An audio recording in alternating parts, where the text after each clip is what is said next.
Garner is the creator, host, and executive producer of The Daytripper, a 12-time Emmy award-winning Texas travel show airing on PBS stations across the country. Born in Comanche and raised in Port Neches, Texas, Chet Garner's love for storytelling began at a young age around the Boy Scout campfire and toting around his grandfather's VHS video camera. Chet earned a degree in radio, television, film from the University of Texas at Austin and went on to graduate first in his class from Baylor Law School. Oh, got all of our schools represented. However, after practicing law for 3 years, he decided to follow his passions and simultaneously inspire folks to appreciate the beauty, history, and food of the Lone Star State. Chet wanted his fellow Texans to realize that some of the greatest adventures in the world are right here in Texas. And so he created the Daytripper, a 30-minute Texas travel show highlighting a single town or destination and aiming to inspire folks to follow in his footsteps. By the way, my favorite episode is the one about Waxahachie. You can find it on YouTube, I'm sure. PBS gave Chet the green light, and what followed was a crash course in travel, filmmaking, marketing, and doing whatever it takes to launch a successful TV show. The Daytripper is now in its 15th season. It's won 12 Lone Star Emmys, including 4 for Outstanding Program Host, and is well on its way to becoming a Texas institution. I'm just going to go ahead and say it is a Texas institution. As an ambassador for Texas, Chet has the honor of speaking to groups of all sizes about his life on the road and his observations on tourism, food, rural issues, and ever-evolving meaning of Texas. Chet also shares his stories via monthly columns for Texas Highways magazine and Texas Co-op Power magazine. His company, Hogaboom Road, Inc., is now a full-service commercial production company with clients ranging from Smokey Bear to Best Western. Chet's team offices in an 1890s building in downtown Georgetown, which Chet renovated into the Daytripper World Headquarters, a place to work and to host visitors from around the country seeking to interact with the show and buy Texas-made goods. Chet is actively involved in the community, speaking at functions constantly and emceeing charity events across the state. Chet teaches weekly at his church, coaches his daughter's basketball team, and spends as much time as he can playing in the backyard treehouse he built with his kids. Chet is seeking to live life to the fullest and inspire others to do the same. Let's give our guest speaker, Chet Garner, a warm Texas welcome. Man, thank you, Laura. Thank you. What's up, everybody? This is intense. I feel like I'm the voice of God talking from the sky up here. Someone better be recording this just to get that good fail video when I totally walk off of this thing. All right, so my name's Chet. Thank you for the really long intro. Who here's seen the Daytripper before? Show of hands. All right, over half of y'all. Well, there's going to be a lot of y'all. This is going to be a total new introduction and education to who I am and what I do, because I have the amazing privilege and honor of championing Texas, but not just Texas, the people who live in Texas and make this state so great. So what I want to do right off the bat, just to sort of like get a gauge for who I'm speaking to, we're going to do a little poll, okay? So on the screen, I'm going to show y'all 2 options. If you can see the screen, hopefully everybody can. If you like the one on the left, point left. If you like the one on the right, point right. And in my highly mathematical brain, I will count you. I may judge you a little bit, and I will size you up so that I can appropriately cater this speech to you, the audience, all right? So Texas is so big. I know we've come from a lot of different places today. Here's where we go. All right, are we more big city people or country people? You point in the direction of the one you prefer. All right, here we go. Okay, all right, I think more country people in this crowd. All right, you get a vacation. You gonna go to the beach or you gonna go to the mountains? Where are we going? Ooh, dang, we're pretty split on this one. Summer vibes happening strong. Both of these pictures are Texas, by the way. The left is Big Bend. Okay, here you go. The real hard stuff. You get one meal to eat before you die. Are you going Mexican food or barbecue? Everyone must point. And then the people in the back going, no, never. That's fine. Okay, here we go. What's your road trip playlist? What are we? Are we more Willie? We more Queen Bee? Beyonce is a Texan, right? Okay, I think we are more Willie Nelson. Okay, it's baseball season in full effect. Oh, all right, all right. We are a little bit of Rangers country. That's fair. Let's start some fights here. Oh, wait, wrong slide. That's the right slide. My bad. There's only one decision there. All right, so here we go. I want to take the time I have with y'all. It's going to be pretty short. It's going to be fast and furious. But I want to share with y'all what I call the rules of the road. These are things that we may have learned before, or they may be things that you're hearing for the first time. But let me tell you, I'm not just a guy that eats barbecue on TV, but I'm also a small business owner. So I know what it's like to go out on a limb, the overwhelming paperwork that has to be filed, training employees, leading teams, making products, marketing, all of that kind of stuff, right? My product, the manifestation of that work, is a TV show where I eat barbecue. But behind that is an insane amount of team members, staff, work that has to go into it. So I know what it's like. I started on my kitchen table. Thought I'd made it when I moved into my garage because I built a separate office in my garage. Like, this is what business people do. So let's start off. Rule of the road number one. All right, it's about the journey, not the destination. I know that sounds cheesy. You could go to Hobby Lobby and buy that on a cup, and it'd be all fine, right? But this is one of the things you're going to have to remind yourself of every single day of your life when you're running a small business. And I'll share just a personal story. So when we started Daytripper, I didn't know what I was doing. And we were running around on the back roads. And some of the best moments that I've had on the show were ones that were unplanned. And some of the best moments you're going to have running your business are the ones that are unplanned. And if you're too focused on where going and what you want to achieve and the products you're making, you're going to keep your head down and you're going to miss some of the good stuff in life that happens along the way. Because we all know sometimes best road trips are fun because of the things that happen on the way to wherever you're going, right? It's the people you're with. It's the music you're jamming to. It's the time you stopped and bought the Allsup's burrito. Y'all know what Allsup's is, right? Here in this part of Texas. Some of y'all are from the Panhandle, and I know. So there's a lot that goes into a road trip. This is a moment, we were in Big Bend, we were running late, and all of a sudden I saw a tarantula crossing the road. And I went back to a moment I had shared with my grandfather when he stopped in a country road, picked up a tarantula, and I thought, this is great, this is good TV content. It's one of the best parts of the episode. Here's another little story. So when I was making the Daytripper, the very first season, rocking and rolling. Do I need to decide? Maybe? All right. We were rocking and rolling. We made a show, and then all of a sudden, something was like, we won an Emmy. What? I didn't even know you could win Emmys for local TV shows like I was making, but we got one, and it was a pretty incredible experience. I was like, this is good. I like winning Emmys. Well, you don't have to clap. But here. This dovetails into another story, and then I'll bring it back around home. I was at the University of Texas my senior year, and a guy to visit who had just won an Oscar. And he was speaking, and he had won it like the weekend before, and he was talking to a crowd of 5,000 UT students, and he said, hey, I just won an Oscar, and we all cheered. And he said, who wants to see it? And we all cheered, and then he held it up, and then he did something unbelievable. He gave it to the front row of the crowd. He said, hey, pass this around. Just make sure I get it when I leave the building. I was like, that's an Oscar. You're not supposed to do that with Oscars. But I said to myself, if I ever win anything cool, I'm not going to just leave it on a shelf in my guest bathroom or whatever you do with fancy trophies. I'm going to share it with the world. So I promise, I hope this doesn't come across as bragging. This is a fulfillment of a promise to myself. If I ever won anything cool. So here's our latest Emmy that this.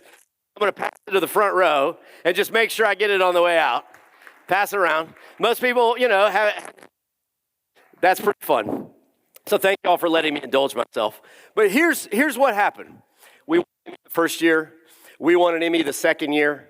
And then all of a sudden I thought, this is pretty good. I like this feeling of accomplishment. We're gonna win. We didn't win the third year. And we didn't win the fourth year. And then we didn't win. We went on this incredible dry spell, and I thought, this sucks.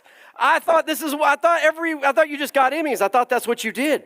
And I started getting I was like, and I couldn't figure out what made the first shows better than these shows. And I started getting fixated on the prize that was at the end of the season. And eventually I just got so frustrated with it, I thought, we're not going to fish for Emmys anymore. Let's just make the show we want to make. And what do you know started happening again? We started winning Emmys again, right?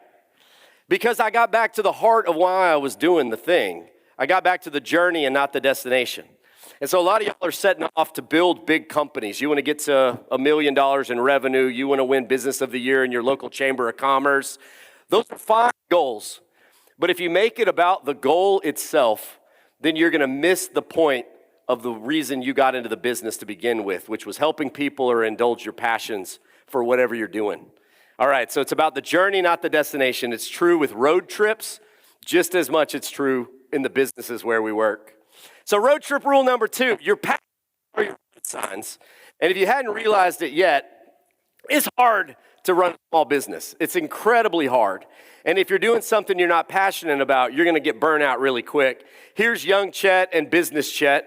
My business Chet looks a lot like young Chet because I'm indulging what I consider a big passion for what I do. So I know a lot of y'all don't know who I am. I think it helps to have a little bit of context into where I came from. So I am a native Texan, born and raised. I'm going to give you all a little backstory here of how I got so passionate about what I'm doing. I was born in Comanche. Show of hands, who knows where Comanche is? Anybody? Y'all, what? Y'all know where Comanche? That's amazing because most people don't. So I'll put a star on the map because it's kind of like west of not anywhere particular and east not much. And then I remember very vividly my dad sitting I lived in Comanche till I was done with kindergarten, and my dad set all of us down on the couch, and he said, hey kids, I've got to take a job transfer. The whole family has to move, but I'm going to give y'all, I want y'all's input into where we move the family. So he asked us, would you rather move to the beach or would you rather move to the mountains? And we were little. We were like, yes, the beach, the beach, the beach. He said, all right. And then he moved us to Port Arthur, Texas, down there. I know why you're laughing, because who here has ever taken a beach vacation to Port Arthur, Texas? Anybody? Only the people who live in Port Arthur go to Port Arthur, Texas for the beach, because it's all swamp, alligators, mosquitoes. But that's where I grew up. That's the area that raised me. Wonderful people down there. But all my family still lived in the sort of north central Texas, Comanche, Stephenville type of area. And so that meant every holiday we had to load up family Suburban and go and visit family. And well, Dad was notorious for always looking for a faster route. And so it would never fail. This is the way we traveled. I'm sure y'all can relate to this. How do you get a big family back in the 80s, cross country, or the 70s, 60s, right? You get a big old vehicle, rip out the back seat, put a mattress on top of the luggage. That's how you go, right? Who traveled by mattress as a kid? Cared about the health and safety of children, right? And so it was awesome, but this was very common. We would be asleep in the back, and all of a sudden, we would go to the front of the Suburban as my dad whipped around on some dusty back road to look at what we called as a kid tombstones of death. There were these things. Texas historic markers. There is nothing worse for a childhood than having to read a Texas historic marker. Y'all know, and I know there's probably people in the room who write these things, so I do apologize, but they are boring. Especially when your dad trying to summarize why you're looking at the most important fence post in Texas history or something like that. But we did this all. This was my childhood, reading Texas historic markers, going down dusty back roads, and then making stops and exploring different places. And, you know, I got to say, those sort of moments make an impression on a kid. And now I can proudly, you know, testify to y'all that I am my children to read Texas historic markers, right? Partially because the punishment must pass between just somewhere, I believe. I'm just kidding. But this was really it. And I didn't go far for school, and bank, as it's been said. And during that time, I took a lot of opportunities to go and travel the world. So I went to multiple trips overseas, Turkey. This is y'all can't see that picture. That's me with 2 chimpanzees. You can spoon chimpanzees in Thailand for a couple bucks on the street. Waxahachie. That's a pretty good deal. But this is just my exploration travels. And then that thing that happened to most people when they graduate college happened to me. And I had to get what? The job. And so I went from looking at stuff like this to this was the view from my law office window. That's it. There's nothing coming. You don't want me to swap? Yeah. All right. I know. It's right. There we go. How about that? Much better. All right. Thank you. Give it up for the AV team. That's hard. It's a hard job when there's gremlins in the system. But I was getting frustrated, stuck in an office, as I'm sure a lot of people do. Many of y'all started a small business having come from a corporate job, I know. I had a wanderlust inside of me, but when you're at the bottom of a totem pole of an international law firm, you don't exactly get a lot of time to travel. And so I started doing the only thing I knew to do, which was explore my backyard again. And so I started going to places like this, Enchanted Rock. Who's been to Enchanted Rock? All right, far too few of y'all. It's one of the most beautiful places on earth, and it's right there in the hill country. It's like God took a big granite basketball, chopped it in half, and plopped it in there, and you get to hike up the side of it. I was exploring our beaches. We have 367 miles of coastline in Texas, including beaches that are not covered in dead fish and tar. I did not know that as a young child. This is me after going through some of our show caves. This is me bonding with some of our local wildlife. And all of a sudden, this light bulb went off to me, and I thought, man, I'm having more fun in my own backyard exploring places that I've literally just sort of taken for granted than I had fun going and experiencing all these places you're supposed to see before you die because someone said in a book that you should. And now, don't get me wrong, I'm still a fan of international travel, but way too often, we overlook all the things that are right here in our backyards and in our communities and think that vacation's only good if you have to take time off of work and buy a plane ticket or take a multi-hour drive to go and see it, and that's just not true. And so this light bulb went off in my head, and I thought, if no one else is making a show about Texas in the way I want it to be, I saw a need. I want to know where to eat barbecue. I want to know the local history. I want to know the local swimming holes. I want all the quirky stuff. I want the weird stuff. I want the goofy stuff. And I saw a need, and I just said, someone's got to fill this need, and if it's not someone else, it'll have to be me. All right, and so this is road trip rule number 3. Wait, no, it's not. It's the Daytripper quiz show. Dun-dun-dun, dun-dun-dun. All right, here it is. I've been teaching people about Texas for 15, 16 years, and I want to see how much y'all have learned. Okay, so everybody stand up. This is how we're going to do this. The Daytripper quiz show. And here, what are they playing for, Chet? Well, I'm glad you asked. It's a branded Daytripper Yeti. Ooh, how's that? All right, so here's how this is going to go. I'm going to put a question on the board. Don't say the answer until I count to 3, at which point you will say it out loud. So either the rest of us can know if you got it right, or we can laugh at you if you got it wrong. It works both ways, okay? So here's the first one. They start easy. They get a little harder. I'll read it out loud, but don't say the answer until I count to 3. What is the official flower of Texas? What? Come on now. All right, what's the official flower of Texas? 1, 2, 3. It's the bluebonnet. All right, sit down if you got it wrong.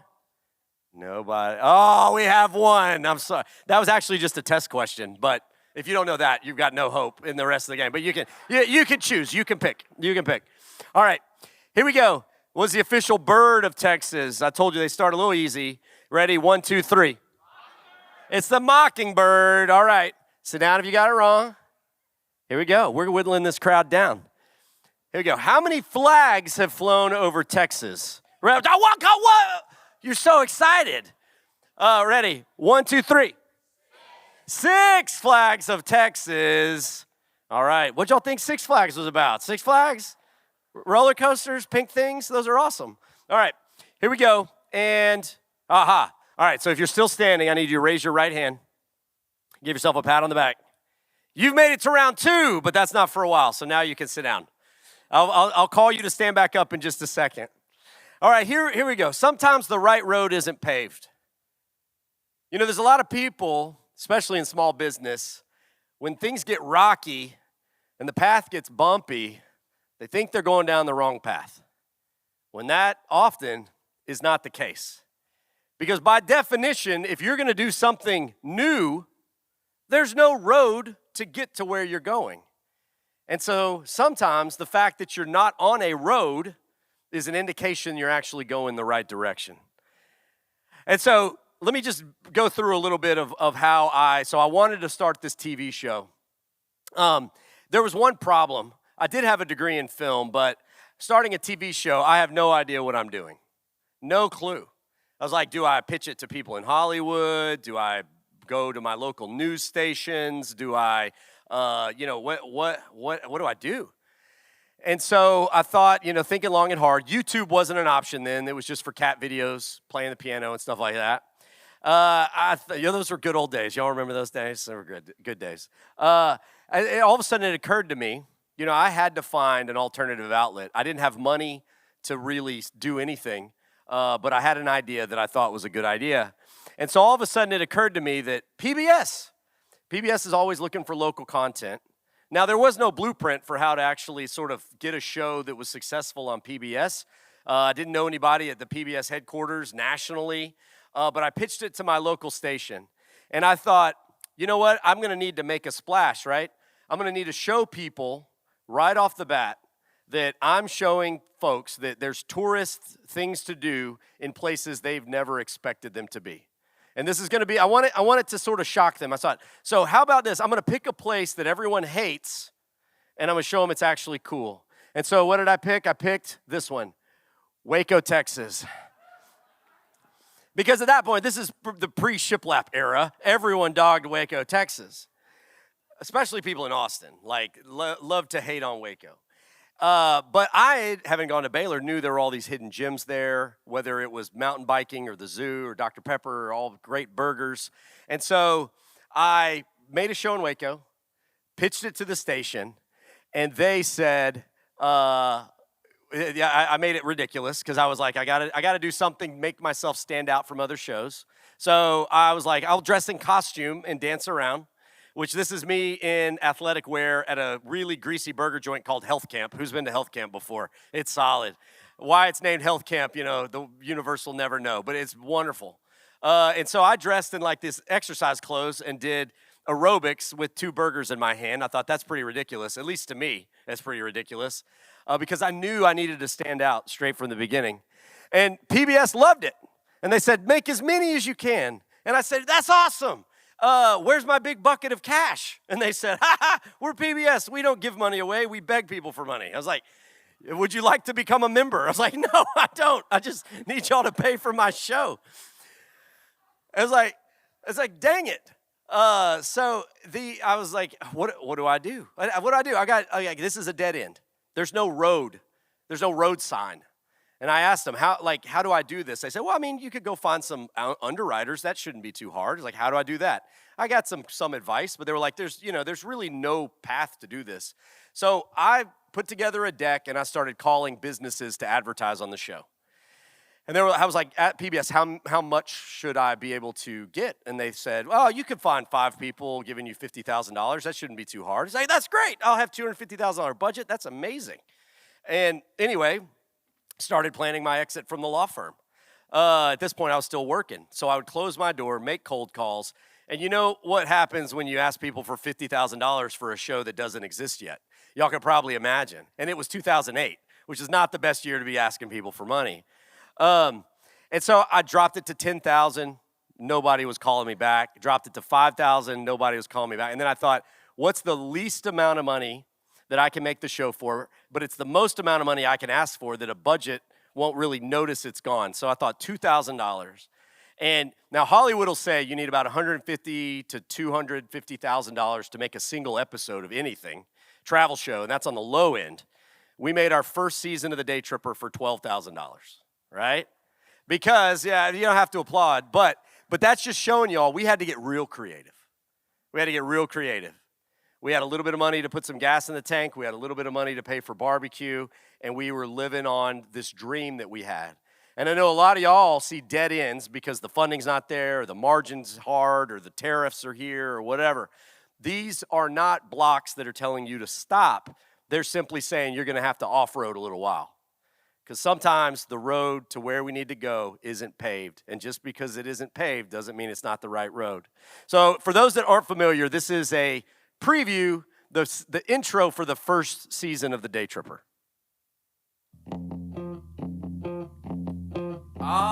Texas. 850 miles from Orange to El Paso. 900 miles from Brownsville to Texline. Thousands upon thousands of highways and dirt roads in the middle. Exploring Texas ain't no small vacation, friend. It's a lifetime endeavor. But what if you don't have years, but just one single day? Well, that's where we come in. From the well-known landmarks to the completely obscure dives and hideaways, and all within a day's reach. So let's hit the road. I'm Chet Garner, and this is the Daytripper.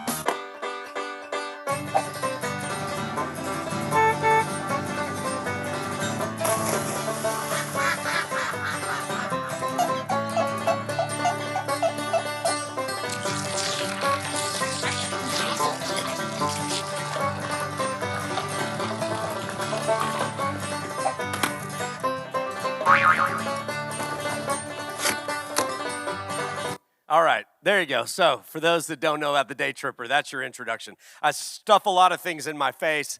I go swimming. I explore local culture and history. But these are all the passions that I felt like God had given me that I needed to go out there and sort of express. So here we go. Learning is a never-ending road trip. Guys, y'all are about to enter one of the most volatile times to open a business in the history of the world. Change is speeding up, and it's only getting faster and faster and faster. And the things that work for our grandpas starting a business don't work for us today. And the things that will work for us today won't work anymore for us in 6 months. And that's just the rate at which change is happening. And so this idea that you ever stop learning is a total falsity. We all learned a bunch of stuff in high school, right? How much of that do we remember? I mean, who can still quote the Romeo and Juliet monologue? I'll give you the mic right now if you can. That'd be awesome. At one point I could, right? But we have to do this. School wasn't just about learning facts. It was about learning how to learn. And stuff like this, today, you're having to recalibrate your brain. And I know there's a lot of information you've been thrown at you. But that's part of running a small business. You have to learn how to learn. Because the rules are set now, but they're going to be reset in a week. They're going to be reset in a month. And it can be really frustrating when the rules are constantly getting reset. So don't ever expect them to be a constant. So these are some things that you can learn as you're looking to, I'm promoting my business. One of the most important things about businesses is they're in the communities. Businesses don't exist in isolation. They exist in the communities where they are. In Texas, we have so much history all over. And so learning about your history, I think, is to help position your business to succeed. I heard it put pretty well. It says you can't know where you're going until you know where you've been. And a lot of people look at Texas, they think when John Wayne died at the Alamo, that's about all there is to Texas history. It's like, well, not quite. Texas has things all over, and I've got to rush through a lot of these, unfortunately, to get to where I want to go. But I've seen lots of businesses thrive by embracing the history of the places where they are. This is a famous brewery in Katy, Texas. Katy was known as the rice capital of Texas for a long time. And there are these wonderful, cool, old, abandoned rice silos that were there. And the brewery went in to inhabit and renovate some of these old rice silos. And people love going because it helps them feel like they're connecting to the history of their town. And also, I thought, man, that could have been it. That would have been enough. But to take it even one step further, it's No Label Brewing. They started making a rice lager. You can actually make a beer out of rice. It's pretty good too. And they sell it, and it's one of their best-selling beers. Because I think people love, like, connecting to the nostalgia of the place where they are. You know, learn your history, even if it's questionably true. So, you know, we like to do a lot of stuff in Texas. We preface everything with legend holds, and we feel like we can just tell anybody any kind of lies we want, and that's okay. That's all right. Legend holds. You're not saying it's true or false. But I'm going to tell y'all something that is absolutely true about the town where y'all are. Now, Waxahachie has one of the most beautiful courthouses in Texas, right? Y'all know this? Y'all been down there? Have y'all gone to the square? I hope so. Romanesque revival courthouse, beautiful. But the story of the courthouse is one of my favorite stories, so that's why I want to share it with y'all. If y'all have heard, some of y'all have probably heard this before, but their legend holds that when they were building this thing, they didn't have the talent locally to build it as ornate and beautiful as they wanted, so they hired a stonemason to come in from out of town that could sculpt the beautiful sculptures they wanted on the facade of the courthouse. Now, he got to town, started work, and wouldn't you know it, what happened? He fell in love with a local girl. We know the story. And he started to carve her beautiful face into the facade of the courthouse. Isn't she gorgeous? It's the bangs, really. I mean, that's what does it for me. But for real, this woman is repeated all around the courthouse. And, well, he got about halfway done, and wouldn't you know it, she dumped him. And with about half of her faces left to carve, you can sort of see that his opinion of her goes from a little less angelic to a little more demonic as he carves her into the courthouse. Now, this is a wonderful story. You can walk around, you can see this happen, and like people always ask, Chet, is that true? My response is always the same. Of course it's true. Of course it's true. Because a Texan told me, and Texans never lie. Legend holds. All right. So, connect to your history. Here we go. Round number 2. Stand up if you're still in it. Daytripper quiz show. All right. What's the name of the famous soda that was invented in Waco? 1, 2, 3. It's Dr. Pepper. Sit down if you got it wrong. Okay. Y'all are some Texans, not many people on that one. Here we go. What's the name of the largest ranch in the United States of America? Ready? What? I'm about to kick you out of this. Man, you are too excited, which I enjoy the enthusiasm. Ready? 1, 2, 3. It's the King Ranch. All right, sit down if you got it. Only this side got it wrong. What is that? I'm just kidding. All right, here we go. They get harder. What's the official song of Texas? Everybody has to sing it. All right, ready? 1, 2, 3. Texas, our Texas, all hail the mighty state. Texas, our Texas. So wonderful, so great. No? Okay. All right. That was a bloodletting. That was rough. Okay. Here we go. How many U.S. presidents have been born in Texas? In Texas. Ready? 1, 2, 3. 2. It's 2. Eisenhower and LBJ. So most people think the Bushes. How many people we have left? Raise your hands. 1, 2, 3, 4. We have 4 people left. This is awesome. All right. Y'all go ahead and sit down. We'll come back. We're going to whittle this down, I promise. There can only be one. All right. Embrace your artistic side. There was a little town in the Panhandle that was really just a ranching town. And through the work of one artist, it kind of became this art hub. And I'm talking about Amarillo.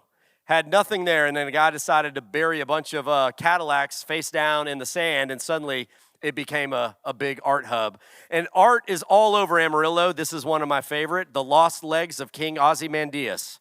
It claims that there used to be a full statue. That's total lie, but legend holds there was one at one time. There's a town way out west that had really no identity at all. It was dead. The whole town was dead. And then an artist came into town, and he started painting murals. An artist named Matt Tumlinson. This is Gus and Call on the the trail taking a selfie, just like you do. Here and there he is, Matt Tumlinson, good guy, but that's John Wayne teaching the lesson that is your stupidity goes up, so does your difficulty in life. And so this town has now become like the mural capital of Texas, and Waxahachie's done some amazing murals all over town. Every time I come, I see a new one. This is something else that a town did that I think is hilarious. Looks like the Ellis County Courthouse. It is not. This is Hopkins County, but it has these glass cubes outside on the square. They look like some weird art installation, but if you stand there long enough, you'll hear the toilet flush. They're outdoor potties. But the beauty of it is they have two-way mirrors, meaning, or one-way, however you want to say it, meaning from the outside you can't see in, but from the inside you get a 360-degree view of the courthouse lawn. It's weird. I'm going to be honest. It's super weird. Because you'll be doing what you do in a bathroom, and like literally right next to you, a woman will walk by with a stroller. I'm like, ah! This should be illegal. I'm not saying you should do it, but how many of your businesses could thrive if you built a two-way mirrored potty on your front lawn? You'd probably do pretty good. These are just creative ideas. Embrace your foodie side. Texas has some amazing food all over the state. We've invented genres of food. Now, I know some of y'all are working on restaurants or you're working on food brands. You're part of Go Texan. Texas has one of the most diverse culinary backdrops in the U.S. for sure, but really in the globe. We invented all kinds of different foods. We invented Tex-Mex, no big surprise. I wish I had time to go into the story more, but it was these women on the streets of San Antonio called the Chili Queens. Mexican women who used to pull out these big tablecloths and serve chili. They invented a food genre. You want to talk about doing something when the road's not paved?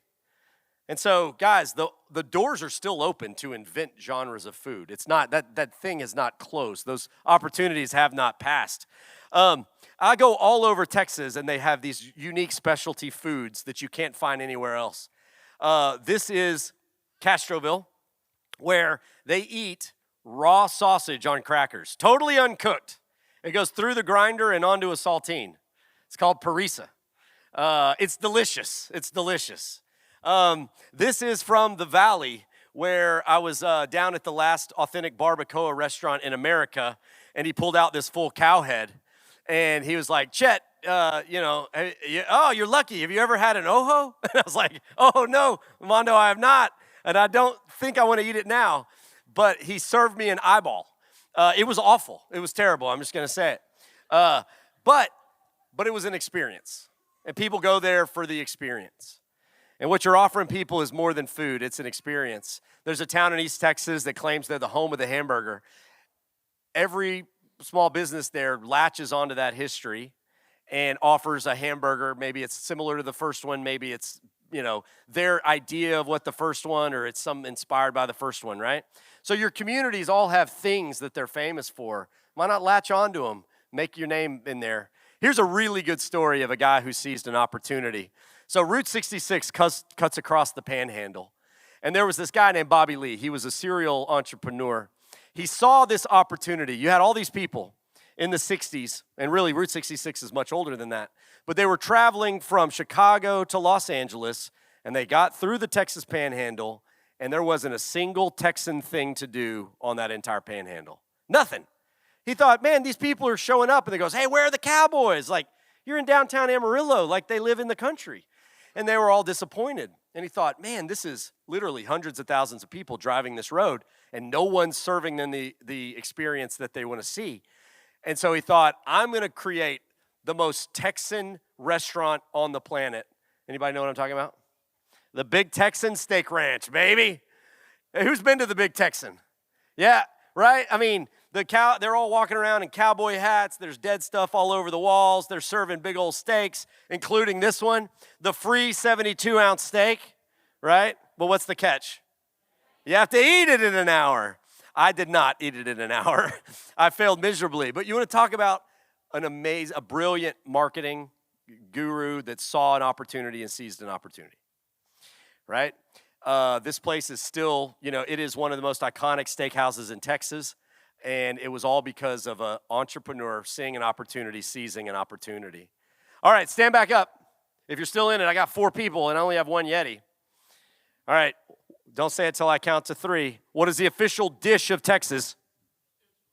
It's chili. Chili. Who got it right? We got 2. All right, here we go. How many counties are in Texas? Ready? 1, 2, 3. 254. Neither one of y'all got it. No, y'all both get to stand up. Here, we're going to whittle y'all down somehow. What's the official reptile of Texas? Y'all know this one? 1, 2, 3. It's the horny toad. Very good. Sport. The official sport. 1, 2, 3. Rodeo. It's rodeo. You're right. Hey, wait, did you say rodeo? No. He got it then. Right here. Good job. Here's your Yeti. You can come get it. Congratulations. That worked out all right. All right, I'm going to run through these road trip rules pretty quick, but wrong turns are only wrong if you let them be, right? Here's an amazing quote I love. Thanks to the interstate highway system, it is now possible to travel across the country from coast to coast without seeing anything. Who knows that to be true? It's certainly true of Waxahachie, right? I mean, if you stayed on I-35, you'd miss the town completely, right? The heart of the town would go right past you, and you wouldn't even know it was there. Charles Kuralt said that. He's sort of a pioneer in what I do. A lot of people think, oh, gosh, I took a wrong turn. I got off the highway, and then they end up in the most amazing destination. And that's going to be the same with y'all. Wrong turns are only wrong if you let them be. We're so scared of the word failure, but as long as you fell forward, man, you know what they say. You could write a sentence based on a success. You could write an entire book based on a failure. And trust me, I've had a lot of them. And I know some of y'all have had some hard roads. If you're not, it's never a failure. It's only a failure if you fail to learn from it, right? So failing forward.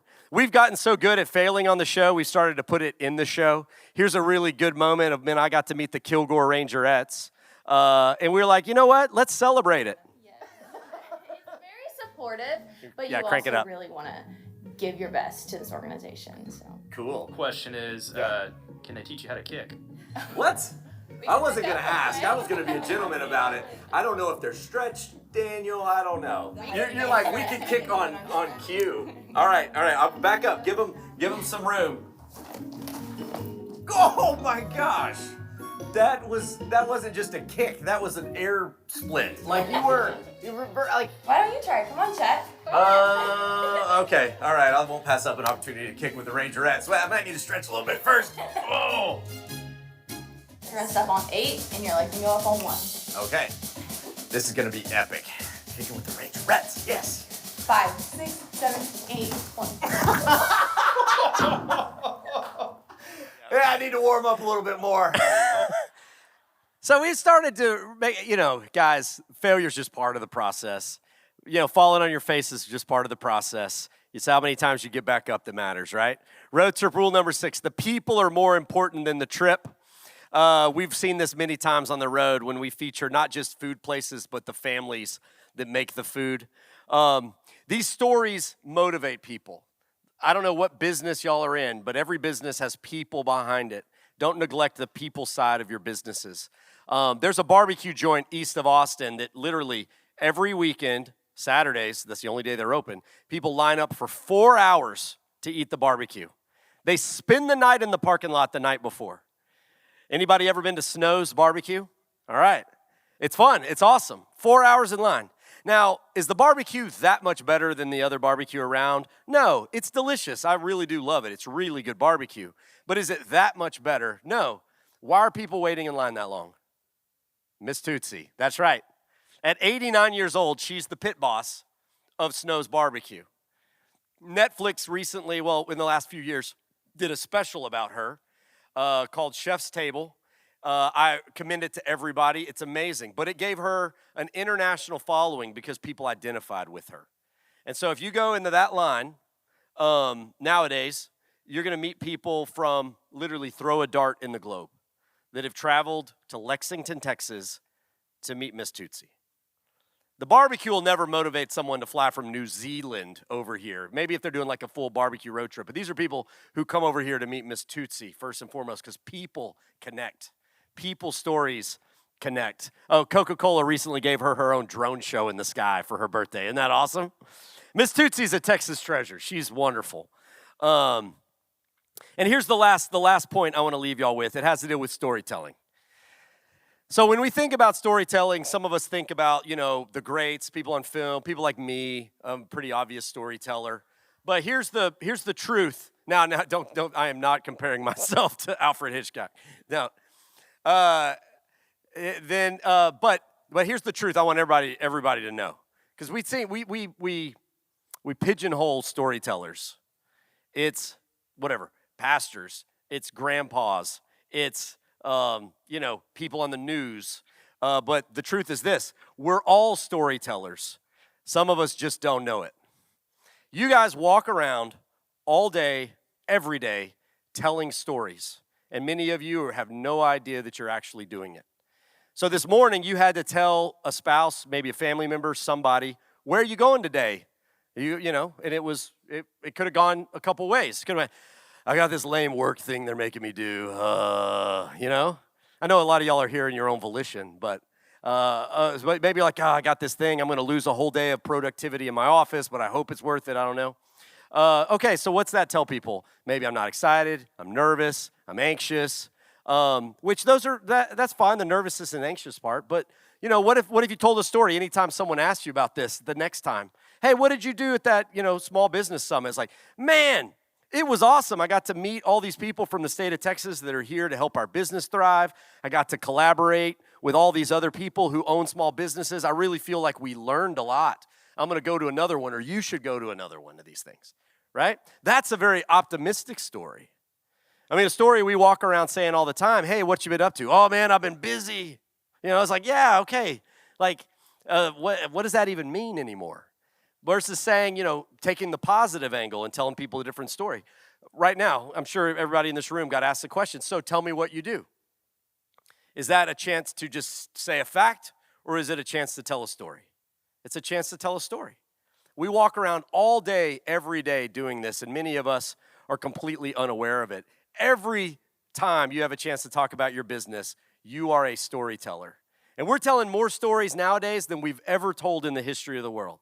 Because every email is a story, every social media post is a story, every phone call, every client interaction, they're all stories. We just need to be aware. Are our stories lifting up and spreading optimism, excitement, or are they kind of in the negative side? They're bringing people down and telling people like, man, I'm just kind of stressed right now in life and, whatever, apathetic. And I'm going to tell on myself. I remember this very vividly. Like when my kids were young, they would often ask, Dad, why do you have to go to work? Can you just stay home and play Legos with me all day? And I'd be like, well, I would repeat something that I had heard, other person say. What do a lot of parents tell kids? Well, you kids are expensive, and I got to go work, right? Someone's got to work around here, or else they'll shut the power off. Like, okay, all right. I would say that to my kids, and many of y'all are probably guilty of saying that too, because it's probably something we heard our parents say. But I thought, as a storyteller, I had to check myself. It's like, what does that tell people about my kids about the value of work? Work's about money.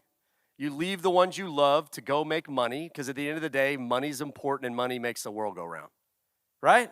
It's like, man, what a depressing thing to set my kid up for what he's going to bring into the workforce.